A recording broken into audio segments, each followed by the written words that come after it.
Hey guys, Chauncey Phillips here. Welcome to brand new DVD Blu-ray Tuesday shopping video today. Today, one of the big things that comes out is Star Wars The Force Awakens. There's going to be a whole bunch of different editions, so I'm going to go around and look at them and see, what the differences are. I know Best Buy has a Steelbook. I know Target has one with some exclusive features on it. So there's a whole lot of different ones. We're going to go and look at those. Also going to have a couple reviews at the end of this video. We're going to have one from Arrow's release of Bride of Re-animator and a really cool book that they released as well. And then a couple other ones. Also, if you guys haven't seen it yet, check out the link below to see my review, video from the Days of the Dead horror convention. Got a whole bunch of different interviews there, so if you guys haven't seen that, check that out. Wet Movie's also in that video as well. But anyway though guys, let's get going and see what we can find today. Into Target we go. Well, as you can see, they have a huge setup thing here, and this is one of the ones that's here is, and only at, Target edition. This one has collectible packaging, exclusive bonus content. I don't know what the exclusive content is on it. I don't think it says on the back, what's exclusive to this release. But, this is one of their ones, and it's like a kind of an interesting kind of like paper kind of case, like a thin paper one. I think it's kind of cool. I don't know, that's one of the exclusive ones. But this is, the general release one, the one that I reviewed a couple weeks ago. This is the one you see everywhere, and here's what the DVD one looks like though, because people have asked too, feature-wise. There's no features though on the DVD release. It doesn't have anything on them. So like if you get this one, I don't think anybody would, but this one has, nothing on it. But I don't know for certain though what the exclusive bonus stuff is. But I believe though, like I said, I think that it's all, online, so you have to download. So it's not on this, or there's no disc. It's actually something you have to download digitally. Into Walmart we go. And as you can see, they have a huge display here, so let's take a look at it. They have this huge like BB thing for it with all of them in it, with the DVDs in the front, and then over here are the Blu-rays, and here's one of their exclusive editions here. This one like opens up like this, it's exclusive packaging with Galactic trading cards inside, so it's kind of cool. I think it's underneath. Is it the same? Yeah, so underneath it's the same one, but this is like an exclusive slip cover to it. But that's kind of cool how it opens up like that. There's no different features on this one though. And I think that's like their main edition here, difference-wise. Like I said too, this is the main one that you're going to see everywhere. And there's a couple new things in here now, because like I think this came out today, this Danny Trejo film Boost. I don't know too much about this one at all. And I think this was today as well, Wildflower. Another one I don't know anything about. And the Cookout 2 was today. I think this was today. Like I said, there's a lot of different stuff. This one, Bully, that might have been today. I don't know. This looks really odd movie. Like, it's like they photoshopped like this kid's head onto this weird body. I do not know what this movie's about at all. Bully. It looks like it could be kind of interesting. I don't know though. I think Stealing Cars was today. Anguish was today. I don't know what this one is. This one looks kind of cool. Called The Encounter. Your screams won't be heard. I don't know, it's like I don't know if this one came out. Sometimes they release stuff again. I don't know. This one was out before now, but it's kind of interesting looking one. I'll have to look at what this one's about. But Ava's Possession was today, and this one came out, The Hoarder, which I really like this movie with, Misha Barton, about her in a storage center. There was like, she gets like in there with this like really weird guy, like with this like stapled mouth and stuff, and she has to try and get out of that place, and she's trapped in there with all the people in the storage center. This was actually, it's not the greatest movie of all time, but I thought it was actually a pretty cool, weird, and I love those movies like in storage centers and stuff like that. But I would definitely recommend you guys check that out. And Creep was today as well. It's finally got a physical copy release of this. This was like one of my favorite found footage movies in a really long time. Would definitely recommend you guys check this out. It's also on Netflix as well. I'm not sure if they're going to keep it on there for a while still, or since it's out, they're going to take it off soon or not. And I think this was today as well, The Exorcism of Anna Eklund or something like that. I don't know, I believe though this one was today, and Anguish. So they've changed out a bunch of different stuff, because like I said, sometimes it's like the same titles for a really long time. And over here though, I think this stuff is all pretty much the same stuff from the last couple of weeks. Like I don't see anything else. One thing I don't see in here, which I thought they were going to have, was Natural Born Pranksters, the Roman Atwood movie. I'm going to have a review of that at the end, but I thought they would have had that in here, but I guess, I don't know. We'll see if Best Buy carries that one. But nothing else too different besides those ones over there. But like I said, there's a lot of different stuff this week. Into Best Buy we go. So let's take a look at their Steelbook release in here. And you know, a lot of people have said online though it's more money. It's like $27.99. And I can't remember, I feel like the Steelbook's normally around the same price as the other ones. Or not a whole lot difference, maybe a few dollars more. But you know, it's Keller around on here. Very cool looking Steelbook, but there's no other different features wise. Like as far as I said, Target is the only one that has those exclusive new features. But like I said, I have no idea what they are, and they're a download only one. But this is a very cool one. But like I said, it is $27.99, so it's a little bit more money because it's actually $8 more than the standard one. But like I said, this is the one that I got. You know, I reviewed this one. If you guys didn't see that, check it out on my channel. But like, I really like it. I think this is a fine edition, but I guess I would say though, if you were picking up one, I would say this one. But if you want the other one for the features though, I would get the Target one. And one of the other things that came out today, and I don't know much at all about this one, is a Dolph Lundgren movie called Riot. It's like a prison kind of movie. Like, I don't know, this one kind of came out of nowhere. If you guys have seen this one, let me know if this one is worth watching, but I don't know too much about this one at all. And this one came out today too, from, you know, Shout Factory, The Hollow. This is a pretty cool, like, Creature in the Woods movie. This one was today. I think this was today as well, but nothing else. Oh yeah, the other one was Mojave, which I kind of like this one. It kind of had like a Brian De Palma kind of film. It was actually pretty cool. And like the other ones I showed in Walmart, you know, Creep finally has a physical release, and the Danny Trejo one, Boost. But I'm not seeing anything else, you know, in here major. Like the big thing really today was, you know, Star Wars. So that's all for this DVD Blu-ray Tuesday shopping for today. And I wouldn't say though that Steelbook, you know, for Star Wars is very limited. You know, sometimes they go, oh, they're super limited. They had tons and tons and tons of copies. Like, you know, some Steelbooks though, when I go in there, they have very, very few of them, and they do sell out. Like the one for Ant-Man, that edition of that. And there's a lot of ones that really do sell out quick, and they hardly have any copies. But at least for this one, I saw so many copies in there. So I don't see this one being one that's going to be really tough to get, because they've got to have, I don't know, 100 plus in there. At least this location did. But also, guys, like I always say, you guys enjoy these videos, definitely give this video a thumbs up. Now stay tuned for a couple DVD and Blu-ray reviews.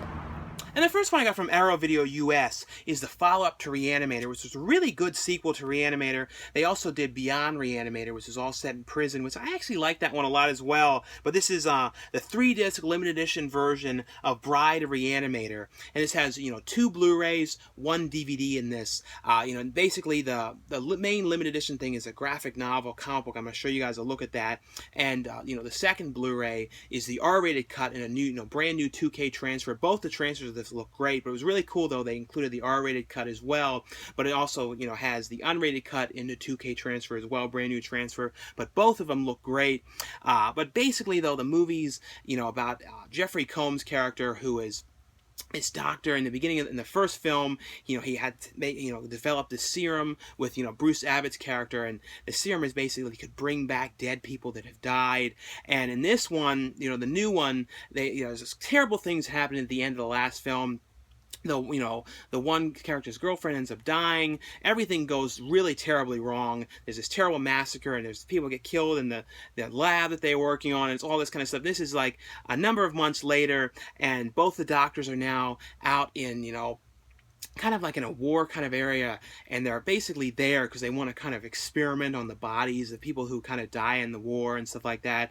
And they've discovered the ability to basically bring back like limbs and bring back body parts. Instead of actually bringing back like an actual dead person, they can actually bring back you know, pieces of them, and they, you know, come up with the idea that they kind of, their consciousness is in any part of the body. So they really want to kind of make like a whole body, and they come up with the idea, you know, Jeffrey Combs' character is basically convincing Bruce Abbott's character, you know, whose girlfriend has died, because he has her heart, that he can bring her back in a way by building the perfect woman. So it's them kind of at the, you know, the medical place that they're working, going and stealing body parts, and at the same time there's this cop, you know, the investigator, who's kind of like lurking around looking at them because they've noticed that there's body parts going missing at the lab. So it's kind of them trying to bring back the the perfect woman. At the same time, though, too, the doctor in the first movie whose head was cut off, you know, the big talking head, that was a big thing in the movie, that character has been brought back by another doctor who's at the medical facility, and he wants to, you know, the head basically wants to bring them down for the things that they've done to them. That's essentially the plot, though, is it's Bride of Frankenstein vibe of them, you know, also had the Frankenhooker kind of vibe of getting bits and pieces of the bodies of, you know, women and trying to bring back the one, and he's kind of convincing him, come on, continue to help me doing this, and we're going to bring back your girlfriend in a way with her heart. Like I said, though, it has on here, though, the new stuff on here is a brand new interview with the director, and then it has an archival, featurette on the film, and then a brand new commentary track. I think it's a new commentary track. Yeah, new commentary track with the director, and then a classic commentary track, 2 different ones, and a featurette, too, with Screaming Mad George, who did the effects in this. He also did the effects in Society. Like, he does some really crazy, like, out there effects. Now, take a look inside of this. Here's a little look, though, at the disc artwork itself. And like I said, I really love this neon green that they have on this. That's a really cool thing with the movie, is a weird, because it's just like glow sticks is what they used, but it just gave it this weird feel to it. And it has in here a booklet, you know, with some pictures and things like that about the movie and some facts. And, you know, also has a thing in here, like a little card. And then also, it's just cool, it has a graphic novel, like I said, like a comic book, which were kind of, I think there's, how many issues are in here? I think it's like 2 or 3 issues. Yeah, I think it's 3 issues, and they're called Dawn of Re-animator. So they're kind of like graphic novel sequels and so to the movies, and it has, you know, the covers and stuff like that. So it's pretty cool that they included these in here.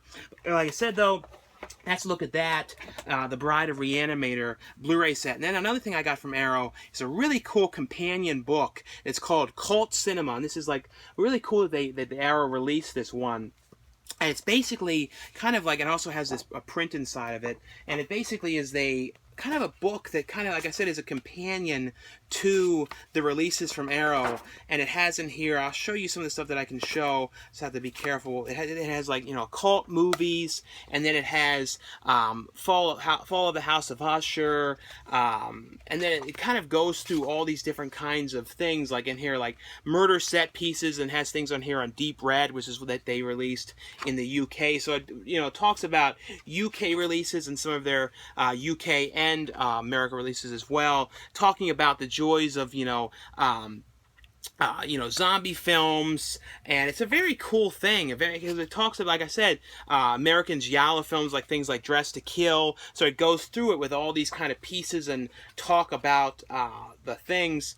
And let's see what else there is interesting here to show. But it goes in there, a whole lot of stuff. Not in My Backyard, talking about the Burbs. So this is a really cool thing, too. Like I said, it's all basically on the releases that Arrow has put out now, and I think some of the upcoming ones as well. And it talks about, you know, the Asian cinema, and all those different things. So if you guys are a fan of Arrow, and, you know, I would definitely say this is one that's worth checking out. There's some pictures in here, though, I cannot show. It has on here, too, talking about cult actors with, you know, comedy and Karloff, with Boris Karloff. See what else there is to show. Talking about, you know, the Forbidden Zones. They've have a lot of releases, too, that have been in the UK, because Arrow's been around in the UK for years. Only in the last, I think, year and a half have they come to America, which is, I think, I'm so glad that they have, because there's been so many great releases. And it also talks about subgenres, about blood and black lace. But like I said, that's just a little look at this book, but it's a very cool companion piece to the Arrow releases. And the next one I got from Lionsgate, and this is one I was really interested in seeing, because, you know, I've seen some of their videos online, mainly Roman Atwood's videos I've seen the most of. You know, it's basically Roman Atwood, Dennis Roady, and Vitaly, who they all do, you know, prank videos online. Vitaly's are kind of like the most out there adult of the pranks. You know, and I've seen a lot of the Roman Atwood ones. I actually discovered him from, you know, he's super popular online as a vlogger, but I actually discovered him from Alex Mandella's videos like 2 years back or so. That was actually how I actually first saw his stuff. So I was really interested in seeing this. I've seen some of the behind the scenes things that he's done, like the vlogs of the making of this. you know, I think Vitaly too, I saw like an article or somewhere they posted on IMDb saying that he said that like 80% of the pranks in this are fake, and you can kind of tell, like with Jackass, like with the early seasons of Jackass, they really felt real, and I don't know, something about Jackass was done in a more realistic way, prank-wise. This wasn't necessarily bad, but it also, I don't feel like for what it is, it's supposed to be like a prank movie. I feel like it would have been better if it was almost like them going cross country or something like that, going in different spots and pranking kind of along the way. I know that was a little bit like Bad Grandpa, but I just feel like that would have been a little bit more interesting than what it was, because it was just sort of like what they're doing. There was a couple things that were a little bit more out there than YouTube, like with this poo painting and stuff like that. But there wasn't too much to the pranks in this that they really couldn't get away with on YouTube. Just a little bit of the stuff, and I feel like the most stuff that was real in this was probably the stuff on the street, like the street that gags. They were pulling stuff on the side of the road and things like that on Hollywood Boulevard, and people were kind of walking by and they were doing weird stuff. That kind of stuff I feel like was real, but some of it too, you could tell it was just like really set up, and it wasn't working too much. It was like stuff that almost would have been cutting scene stuff, or they almost like was not even up to par with some of their YouTube videos, because YouTube's videos were real quick cut, like 4 minutes. Some of these kind of went on a little much. I guess I would say this is worth checking out in a way if you guys are a fan of them, but it's definitely not like the best like prank movie and things like that. Because like I said, it doesn't really have a huge story to it, and like the clips they were showing from their YouTube stuff was funnier than what was in this movie half the time. Some of it was kind of funny, like the massage thing a little bit, but was not great. I'm interested in hearing what you guys thought if you guys have seen this one. And the next one I got from Alchemy, and this is one I really wanted to see because Rose McGowan was in this movie, and this is called The Telltale Heart, which is, you know, inspired by Edgar Allan Poe.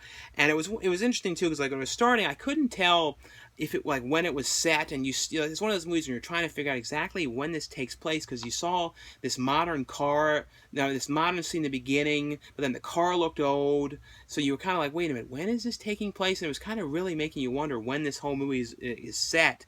But the movie's basically, though, about this guy who goes to this clinic with this doctor because he's having problems sleeping and like all these kind of problems with his memory and things like that. So he goes there to try and, you know, go back and try and figure out what's happened to him and try and remember things. Because in the beginning of the movie, you see him, the guy talking to like this cop, saying about how he killed the old man, and then it kind of flashes to him going to this place to get the treatment. So he's there having these treatments with this old guy, and you know he ends up meeting Rose McGowan there, who's a patient as well, and he's saying it's best to not talk to the other patients here. It's best to not have communications with them. And it was actually, I really actually kind of like some of this. It wasn't perfect in ways, and it was really interesting too. Like I had no idea that Forrest Whitaker had a brother, because like when in this movie I saw this guy and I'm like, man, this guy looks just like Forrest Whitaker. I'm like, it's really strange. He looks so much like him. And then I looked it up and it was like, it's his brother who was in Ghost Dog with him and a couple other movies. Like, it's his younger brother. But it was weird though. Like in one scene when they like did a drawing of his brother, like he looked like Forrest Whitaker in the drawing. Like it was almost like they didn't look at the image of him, or like the guy didn't do it, like hear it right, and he drew Forrest Whitaker instead. It was like, if you see it, you know what I'm talking about. You're like, wait a minute, what? But I actually thought, you know, for an adaptation of Edgar Allan Poe, because they've done a lot of different things like adaptation-wise of this story, I thought it was actually pretty interesting, and it definitely has some twists to it that I did not see coming with the way they were doing with the, like, too, and it makes you wonder, too, like I said, when this is set and things like that. It kind of like, wait a minute, when is this? And I like that aspect to it. But anyway, though, guys, that's all for this review portion of this video. Thanks again for watching and subscribing, and I'll see you guys later.